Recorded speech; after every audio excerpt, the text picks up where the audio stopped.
నమస్కారం KTV news కి స్వాగతం. ముందుగా ముఖ్యాంశాలు.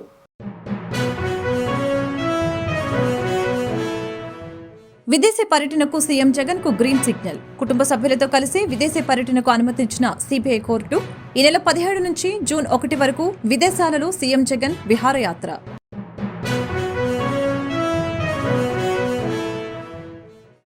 ఏపీలో జరిగిన వరుస రోడ్డు ప్రమాదాలపై జనసేన అధినేత పవన్ కళ్యాణ్ స్పందన. ఈరోజు జరిగిన రోడ్డు ప్రమాదాల తీవ్ర దిగ్భ్రాంతిని కలిగించాయని జనసేనాని ఆవేదన.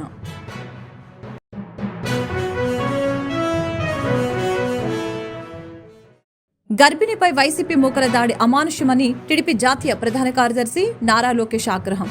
ఓటమి భయం వైసీపీ రాక్షసుల్ని నరరూప రాక్షసులుగా మార్చివేసిందని విమర్శ. ఈవీఎంల ద్వారా పోలింగ్ శాతం 80.66గా నమోదైందని ఏపీ రాష్ట్ర ఎన్నికల ప్రధానాధికారి ముఖేష్ కుమార్ మీనా వెల్లడి. మొత్తంగా రాష్ట్ర వ్యాప్తంగా 81.86% పోలింగ్ నమోదైందని స్పష్టీకరణ.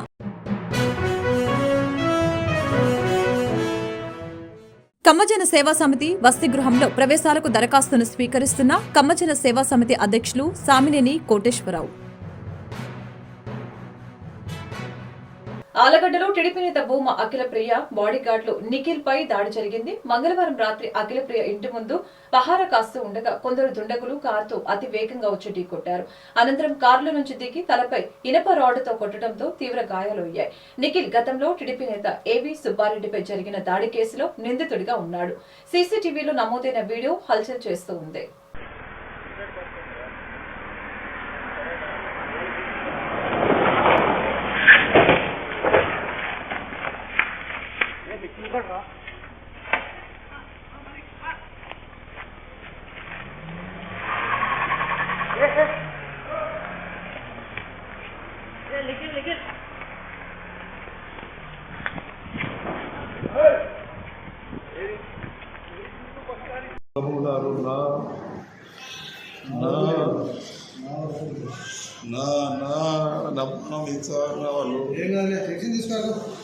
అమ్మా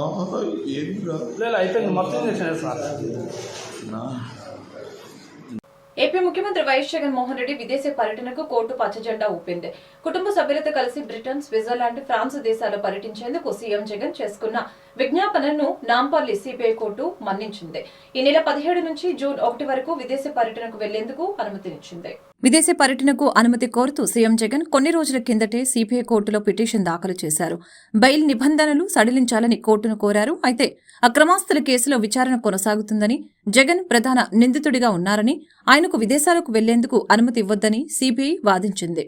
జగన్ పిటిషన్పై నేడు విచారణ కొనసాగించిన సిబిఐ కోర్టు జగన్కు అనుకూలంగా తీర్పునిచ్చింది.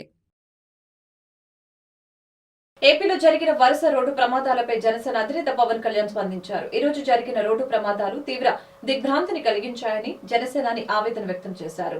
ఈ రోజున జరిగిన వరుస రోడ్డు ప్రమాదాలపై జనసేన అధినేత పవన్ కళ్యాణ్ దిగ్భ్రాంతి వ్యక్తం చేశారు. బాపట్ల జిల్లా పసుమర్రు దగ్గర బస్సు టిప్పర్ ఢీకొని అగ్ని జ్వాలలు ఎగిసిపడటంతో 6 దుర్మరణం పాలవటం దురదృష్టకరమని అన్నారు. అక్కడ బైపాస్ రోడ్డు పనులు సాగుతున్న క్రమంలో తగిన రహదారి భద్రతా చర్యలు తీసుకోవటం, వేగ నియంత్రణ చర్యలు చేపట్టి ఉంటే ఈ ఘోరం సంభవించి ఉండేది కాదని తెలిపారు. అలాగే డాక్టర్ బిఆర్ అంబేద్కర్ కోనసీమ జిల్లాలో ఊడిమూడి దగ్గర ఆర్టీసీ బస్సు ఢీ కొనడంతో 4 జట్టు కూలీలు మృత్యువాత పడటం బాధాకరమని ఆవేదన వ్యక్తం చేశారు. మృతుల కుటుంబాలకు పవన్ తన ప్రగాఢ సానుభూతి తెలిపారు. రహదారి ప్రమాదాల్లో మృతి చెందిన వారి కుటుంబాలను ప్రభుత్వం అన్ని విధాలుగా ఆదుకోవాలని తెలిపారు. అలాగే క్షతగాత్రులకు మెరుగైన వైద్య సేవలు అందించాలని జనసేనాని పవన్ కళ్యాణ్ డిమాండ్ చేశారు. గర్భిణిపై వైసీపీ మూకల దాడి అమానుష్యమని టీడీపీ జాతీయ ప్రధాన కార్యదర్శి నారా లోకేష్ ఆగ్రహం వ్యక్తం చేశారు. ఓటమి భయం వైసీపీ రాక్షసుల్ని నరరూప రాక్షసులుగా మార్చేసిందని విమర్శలు గుప్పించారు. దాడి చేసిన వారిని అరెస్టు చేయాలని డిమాండ్ చేశారు. తిరుపతి జిల్లా పెళ్లకూర మిట్టకు చెందిన గర్భిణి అరుణపై వైసీపీ నేత ఎన్డీసీసీబీ చైర్మన్ కామిరెడ్డి సత్యనారాయణ అనుచరులు దాడి చేయడంపై టీడీపీ శ్రేణులు మండిపడుతున్నారు. స్థానికుల కథనం ప్రకారం ఆమె పొట్టపై కాళ్లతో తన్ని దాడి చేశారు. కడప జిల్లాలో ఉంటున్న బాధితురాలు ఓటేయటం కోసం పుట్టినింటికి వచ్చారు. బాధితురాల్ని మెరుగైన చికిత్స కోసం తిరుపతికి పంపించారు. ఈ ఘటనను టీడీపీ యువనేత నారా లోకేష్ తీవ్రంగా ఖండించారు. వైసీపీ రాక్షసుల్ని ఓటమి భయం నరరూప రాక్షసులుగా మార్చివేసిందని ఆయన మండిపడ్డారు. టీడీపీకి ఓటు వేశారనే అనుమానంతో ఉమ్మడి నెల్లూరు జిల్లా పెళ్లకూరులో గర్భిణిపై వైసీపీ మొగ్గల అమానుష దాడి దారుణమని అన్నారు. ప్రజాస్వామ్యంలో నచ్చిన పార్టీకి ఓటు వేసే స్వేచ్ఛ కూడా లేకుండా పోయిందని, వైసీపీ పతనం ఖాయమని చెప్పారు. గర్భిణికి మెరుగైన వైద్యం అందించాలని, నిందితుల్ని అరెస్టు చేయాలని కోరారు. విశాఖలోని ఆంధ్ర విశ్వవిద్యాలయం ఇంజనీరింగ్ కళాశాలలో ఈవీఎంలను భద్రపరిచారు. స్ట్రాంగ్ రూమ్ వద్ద ప్రజాశాంతి పార్టీ అధ్యక్షులు కేఏ పాల్ మంగళవారం మీడియాతో మాట్లాడారు. ఎన్నికల ఈవీఎంలు భద్రత పరిచిన స్ట్రాంగ్ రూములను పరిస్థితిపై నిరంతరం పర్యవేక్షణ చేసేందుకు ఈసీ లైవ్ లింక్ ను ప్రొవైడ్ చేయాలని కేఏ పాల్ డిమాండ్ చేశారు. ఆయనతో పాటు ఎంపీ అభ్యర్థులుగా పోటీ చేసిన 30 మంది పాల్గొన్నారు. పశ్చిమ నియోజకవర్గ పరిధిలోని గల్లా మాధవి ఎంపీ పెమ్మసాని గెలుపు కోసం ప్రజలు ఓటు అనే ఆయుధాన్ని స్వచ్ఛందంగా వచ్చి సద్వినియోగపరుచుకున్న ప్రతి ఒక్క ఓటర్లందరికీ ధన్యవాదాలు తెలియజేశారు. గుంటూరు జిల్లా తెలుగుదేశం పార్టీ కార్యాలయంలో గుంటూరు పశ్చిమ నియోజకవర్గ టీడీపీ అభ్యర్థి శ్రీమతి గల్లా మాధవి విలేకరుల సమావేశం నిర్వహించారు. ఈ సందర్భంగా గల్లా మాధవి మాట్లాడుతూ ఓటు హక్కు వినియోగించుకున్న ప్రతి ఒక్కరికి ధన్యవాదాలు తెలిపారు. ఎన్నికలను అడ్డుపెట్టుకుని వైసీపీ పార్టీ వాళ్ళు అలజడులు సృష్టిస్తున్నారని స్పష్టం చేశారు. ఎన్ని అసౌకర్యాలు సృష్టించిన ప్రజలు అత్యధిక సంఖ్యలో పాల్గొని ఓటు హక్కు వినియోగించిన ప్రతి ఒక్కరికి ధన్యవాదాలు తెలిపారు. జూన్ 4వ తారీఖున ఎన్నికల ఫలితాలు టీడీపీ జనసేన బీజేపీ కూటమి భారీ విజయం సాధించి పీఠం అధిష్ఠించడం ఖాయమని తెలిపారు. రాబోయే రోజుల్లో ప్రజలు అద్భుతమైన పాలన చూడబోతున్నారని సంతోషం వ్యక్తం చేశారు. ఈ కార్యక్రమంలో కోవెలమూడి రవీంద్ర, జనసేన నేతలు, బీజేపీ నేతలు, అభిమానులు, కార్యకర్తలు పాల్గొన్నారు. ముఖ్యంగా ప్రతిపక్ష నాయకుల వైఖరి, ఓడిపోతాము ఓటమి భయంతో వారు చేసిన వారి తీరుతెన్నులు ఇబ్బందికరంగా కంటే కూడా వారి భయాన్ని వ్యక్తపరుస్తున్నాయి. కాబట్టి వారు ఓటమి భయంతో అలా వ్యవహరించారు అనే ఒక అభిప్రాయానికి మేము వచ్చాము. అయినా కూడా ప్రజా చైతన్యం ముందు ఎలాంటి నాయకుల యొక్క అసమర్థత కానివ్వండి, లేదంటే ఇలాంటి ఒక భయాందోళనకి గురి చేసే వైఖరి కానివ్వండి నిలవలేదు అని హర్షం వ్యక్తం చేశాను తప్ప ఇబ్బందికరమైన విషయాలు నేను ఎక్కడా కూడా చూడలేదు. ఇంత అనే ఒక నెంబర్ నేను చెప్పలేకపోయినా ఎప్పటిదాకా రానంత మెజారిటీ మాత్రం వచ్చి తీరుతుంది అని ధీమా వ్యక్తం చేస్తాను. ఆరోపణల దాకా ఆరోపణలాగే ఉంచితే బెటర్ అని నా అభిప్రాయం. ఓడిపోతున్నాం అని చెప్పి జగన్మోహన్ రెడ్డి అండ్ కంపెనీకి ఫ్రస్ట్రేషన్లో ఉన్నారు ముందు ముఖ్యంగా. ఎందుకంటే ఫలితాలు మీకు అనుకూలంగా రావట్లేదు కాబట్టి, వాళ్ళు ఏ విధంగా అనుకూలంగా తెలుగుదేశం పార్టీకి పడ్డాయి కాబట్టి వాళ్ళందరూ కూడా ఏ విధంగా పోలింగ్ అయిపోయిన తర్వాత ఈ విధమైన హింసలు జరగడం ఇదే నేను చూస్తుంది.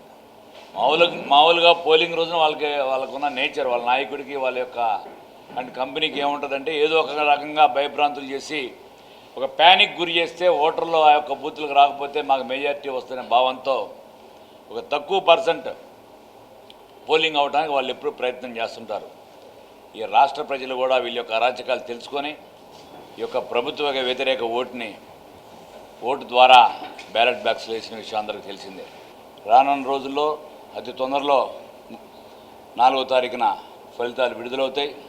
ఫలితాల్లో తప్పనిసరిగా చంద్రబాబు నాయుడు గారు ఆంధ్రప్రదేశ్ ముఖ్యమంత్రిగా ఇక్కడ ప్రమాణ స్వీకారం చేయబోతున్నారు. ఈ నెల 13న జరిగిన సార్వత్రిక ఎన్నికల్లో నా విజయాన్ని కాంక్షిస్తూ గుంటూరు పార్లమెంటు పరిధిలో శ్రమించిన సిపిఐ, సిపిఎం, కాంగ్రెస్ పార్టీల ప్రజా సంఘాల నాయకులకి, కార్యకర్తలకి, అభిమానులకి, ఇండియా కూటమి సభ్యులందరికీ పేరు పేరున సిపిఐ జిల్లా కార్యదర్శి, గుంటూరు పార్లమెంట్ ఇండియా కూటమి అభ్యర్థి జంగాల అజయ్ కుమార్ ధన్యవాదాలు తెలిపారు. ఈ సందర్భంగా జంగాల అజయ్ కుమార్ మీడియాతో మాట్లాడారు. రాబోయే కాలంలోనైనా డబ్బు, మద్యం, కులాలు ప్రభావం లేకుండా వ్యక్తి సామర్థ్యత, పార్టీ విధానాలను దృష్టిలో ఉంచుకొని ఓటు పరిస్థితుల్ని రావాలని ఆకాంక్షించారు.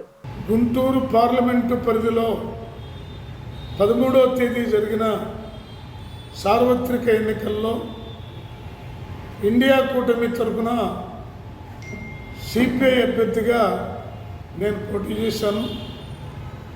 నా విజయానికి Congress, CPM, Aam Aadmi, CPIML, liberation పార్టీలతో పాటు ఇతర అనేక స్వచ్ఛంద సంస్థలు, ప్రజా సంఘాలు నా విజయానికి భారత్ బచావో లాంటి సంస్థలు కూడా కృషి చేయడం అనేది జరిగింది. నాకు ఎన్నికల్లో పనిచేసినటువంటి వారందరికీ, ఓట్లేసిన వారందరికీ హృదయపూర్వకమైనటువంటి ధన్యవాదాలు తెలియజేస్తాను. తూర్పు నియోజకవర్గంలోని ప్రజలందరూ కూటమి గెలుపునికి ఓటు హక్కు వినియోగించిన ప్రతి ఒక్కరికి తెలుగుదేశం పార్టీ గుంటూరు తూర్పు ఎమ్మెల్యే అభ్యర్థి మహమ్మద్ నజీర్ ధన్యవాదాలు తెలిపారు. ఈ సందర్భంగా మహమ్మద్ నజీర్ మాట్లాడారు. అరాచక పాలనకు స్వస్తి చూపేందుకే ప్రజలు అత్యధికంగా తమ యొక్క ఓటు హక్కును వినియోగించుకున్నారని అన్నారు. ఆటోనగర్లోని ప్రజలు టీడీపీకి మద్దతుగా నిలిచారనేది అక్కస్తో వైఎస్ఆర్సీపీ గూండాలు వారి ఆస్తుల్ని దగ్ధం చేయడం హేయమైన చర్య అని అన్నారు. వైఎస్ఆర్సీపీ పార్టీ అరాచకాలను అనగతొక్కడానికి ఓటు అనే ఆయుధంతో ప్రజలు పోలింగ్ బూతుల వద్ద బారులు తీరారని తెలిపారు. జూన్ 4వ తారీఖున ఎన్నికల ఫలితాలు టీడీపీ, జనసేన, బీజేపీ కూటమి భారీ విజయం సాధించి విజయకేతనం ఎగురవేస్తుందని తెలిపారు. ఈ కార్యక్రమంలో నగర అధ్యక్షులు డేగల ప్రభాకర్, జనసేన నాయకులు గాదే వెంకటేశ్వరరావు, ఉండవల్లి శ్రీదేవి, బీజేపీ వనమ్మ నరేంద్ర, టీడీపీ అభిమానులు, కార్యకర్తలు తదితరులు పాల్గొన్నారు.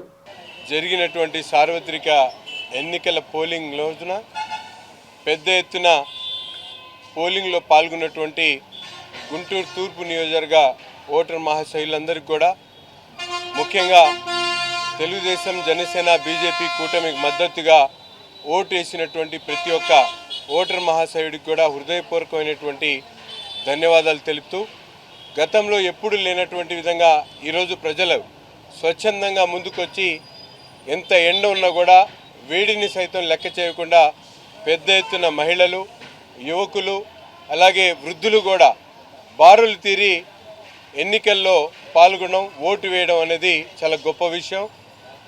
వారందరికీ కూడా ఎవరైతే ఎంత కష్టమైనా కూడా ఓటు వేసేటువంటి క్రమంలో పాల్గొన్నటువంటి ప్రతి ఒక్క ఓటర్ మహాశయుడికి కూడా పేరు పేరున ధన్యవాదాలు తెలుపుతూ, అలాగే ఈ పోరాటంలో నాతో పాటు అభ్యర్థిగా తెలుగుదేశం, జనసేన కూటమి అభ్యర్థిగా పోటీ చేసినటువంటి, నాకు పూర్తిగా మద్దతు తెలిపినటువంటి తెలుగుదేశం, జనసేన, బీజేపీ కూటమికి సంబంధించినటువంటి కార్యకర్తలకు, నాయకులకు, అభిమానులకు ప్రతి ఒక్కరికి కూడా చేతులెత్తి హృదయపూర్వకంగా ధన్యవాదాలు తెలుపుతా ఉన్నా. ఈవీఎంల ద్వారా పోలింగ్ శాతం 80.66గా నమోదైందని ఏపీ రాష్ట్ర ఎన్నికల ప్రధాన అధికారి ముఖేష్ కుమార్ మీనా తెలిపారు. మొత్తంగా రాష్ట్ర వ్యాప్తంగా 81.86% పోలింగ్ నమోదైందని చెప్పారు. అత్యధికంగా దర్శి నియోజకవర్గంలో 90.91% పోలింగ్ నమోదైందని చెప్పారు. అత్యధికంగా ఒంగోలు లోక్సభ నియోజకవర్గంలో 87.06% పోలింగ్ నమోదైందని తెలిపారు. అత్యల్పంగా తిరుపతి నియోజకవర్గంలో 63.32% పోలింగ్ నమోదైందని వివరించారు. ఆంధ్రప్రదేశ్ రాష్ట్ర వ్యాప్తంగా ఉన్న ఇంజనీరింగ్ కాలేజీల్లో 2024-25 విద్యా సంవత్సరానికి ప్రవేశాలు నిర్వహించే Andhra Pradesh state engineering, agriculture and pharmacy common entrance test 2024 పరీక్షలు రేపటి నుంచి ప్రారంభం కానున్నాయి. ఇప్పటికే అన్ని ఏర్పాట్లు పూర్తి చేసినట్లు ఉన్నత విద్యా మండలి చైర్మన్ ప్రొఫెసర్ కె హేమచంద్రారెడ్డి బుధవారం ఒక ప్రకటనలో తెలిపారు. రేపు, ఎల్లుండి వైపీసీ గ్రూప్ కి ఈఏపీ సెట్ పరీక్షలు జరుగుతాయని తెలిపారు. మే 18వ తేదీ నుంచి 23వ తేదీ వరకు ఇంజనీరింగ్ విభాగానికి సంబంధించిన పరీక్షలు జరుగుతాయని వెల్లడించారు. ఆయా తేదీల్లో రోజుకి 2 సెషన్ల పరీక్షలు జరుగుతాయని తెలిపారు. పరీక్షలు ఆన్లైన్ మోడ్ లో మాత్రమే నిర్వహిస్తున్నామని అన్నారు. మార్నింగ్ షిఫ్ట్ ఉదయం 9 గంటల నుంచి 12 గంటల వరకు, మధ్యాహ్నం 2 గంటల 30 నిమిషాల నుంచి 5 గంటల 30 నిమిషాల వరకు 2వ సెషన్ పరీక్షలు జరుగుతాయని స్పష్టం చేశారు. ఇక టెస్ట్ టైమింగ్స్ విషయానికి వచ్చేసరికి నేను చెప్పాను ఇదివరకే, రోజులో 2 సెషన్స్ మనం కండక్ట్ చేస్తాం. ఫస్ట్ సెషన్ 9 నుంచి 12, ఈ ఎగ్జామినేషన్ 3 గంటల డ్యూరేషన్లో ఉంటుంది. 9 గంటలకి ఉదయం సెషన్ 9 గంటలకు ప్రారంభమై 12 గంటలకు ముగుస్తుంది. అండ్ మధ్యాహ్నం సెషన్ 2:30కు ప్రారంభమై 5:30కు ముగుస్తుంది. బట్ ఈసారి మనం 2:30 గంటలకు స్టార్ట్ చేసి 5:30 గంటలకు ముగిస్తున్నాం. ఎందుకంటే చీకటి పడే అవకాశాలు ఉంటాయి కాబట్టి టెస్ట్ సెంటర్లో ఇబ్బందులు లేకుండా కాస్త అర్లీగా స్టార్ట్ చేస్తామని మనం ప్లాన్ చేసుకున్నాం.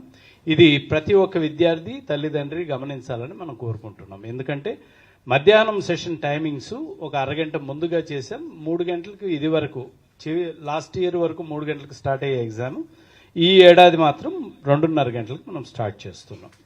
కమ్మజన సేవా సమితి వసతి గృహంలో ప్రవేశాలకు దరఖాస్తును స్వీకరిస్తున్న కమ్మజన సేవా సమితి అధ్యక్షులు సామినేని కోటేశ్వరరావు బృందావన్ గార్డెన్స్ లోని కమ్మజన సేవా సమితి హాస్టల్ నందు నిర్వహించిన విలేకరుల సమావేశంలో సామినేని కోటేశ్వరరావు మాట్లాడారు.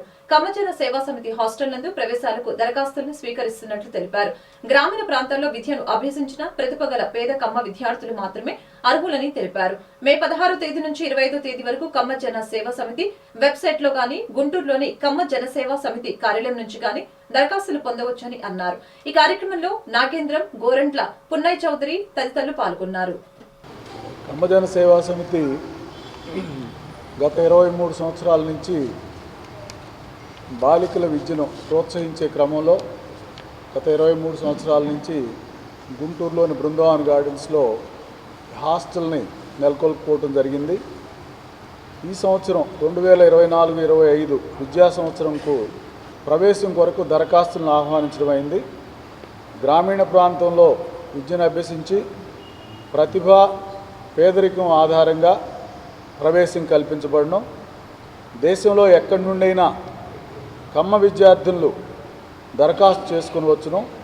దరఖాస్తులు ఇచ్చు తేదీలు 16/5/2024 నుండి 25/5/2024 వరకు అప్లికేషన్లు ఇవ్వబడతాయి.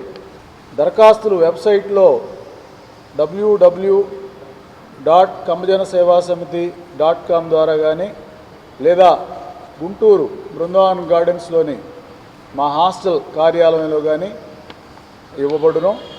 పూర్తి చేసిన దరఖాస్తులు అన్నీ సర్టిఫికేట్స్ జతపరిచి 27/5/2024 నాటికి గుంటూరులోని హాస్టల్ కార్యాలయంలో స్వయంగా అందజేయాలి. వచ్చిన దరఖాస్తులను పరిశీలించి ప్రతిభ ఆధారంగా 31/5/2024 గుంటూరు హాస్టల్ కార్యాలయంలో నోటీస్ బోర్డుపై ఉంచబడును. వెబ్సైట్లో కూడా చూసుకోవచ్చును. ఓన్లీ కమ్మ విద్యార్థులకే కాకుండా ప్రతి సంవత్సరం కుల మతాలకు అతీతంగా జిల్లా పరిషత్ హై స్కూల్స్లో ప్రభుత్వ పాఠశాలలో చదువుకున్నటువంటి 10వ తరగతి పాస్ అయినటువంటి ప్రతిభ గల విద్యార్థులందరికీ స్కాలర్షిప్ రూపంలో ఆర్థిక సహాయం చేయడం జరుగుతుంది. కాబట్టి వార్తలు ముగించే ముందు ముఖ్యాంశాలు మరొకసారి. విదేశీ పర్యటనకు సీఎం జగన్ కు గ్రీన్ సిగ్నల్. కుటుంబ సభ్యులతో కలిసి విదేశీ పర్యటనకు అనుమతించిన సిబిఐ కోర్టు. ఈ నెల 17 నుంచి జూన్ 1 వరకు విదేశాలలో సీఎం జగన్ విహారయాత్ర.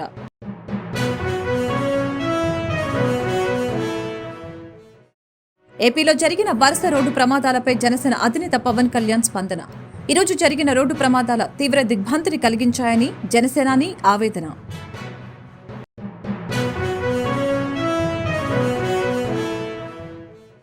గర్భిణిపై వైసీపీ మూకల దాడి అమానుష్యమని టీడీపీ జాతీయ ప్రధాన కార్యదర్శి నారా లోకేష్ ఆగ్రహం. ఓటమి భయం వైసీపీ రాక్షసుల్ని నరరూప రాక్షసులుగా మార్చివేసిందని విమర్శ. ఈవీఎంల ద్వారా పోలింగ్ శాతం 80.66గా నమోదైందని ఏపీ రాష్ట్ర ఎన్నికల ప్రధానాధికారి ముఖేష్ కుమార్ మీనా వెల్లడి. మొత్తంగా రాష్ట్ర వ్యాప్తంగా 81.86% పోలింగ్ నమోదైందని స్పష్టీకరణ.